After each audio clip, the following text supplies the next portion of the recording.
প্রতিটা দোকানে একই রেটে সরকার প্রতিনিধি মালামাল বিক্রি হবে, তাতে আমাদের অনেকটা ভোগান্তি কমবে এবং কাস্টমারের মধ্যে যে একটা বিরূপ প্রভাব পড়ছে এই দোকানে এই দাম, এই দোকানে এই দাম, এটাও ইনশাল্লাহ হবে না।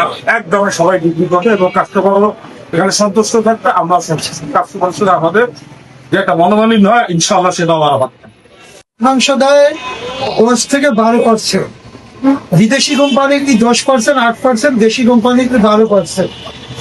কাস্টমারকে যদি আমরা 10% বা 8% দিই, তাহলে আমাদের থাকবে, আমাদের ভাষা থেকে টাকা এনে এই ব্যবসা পরিচালনা করতে হবে।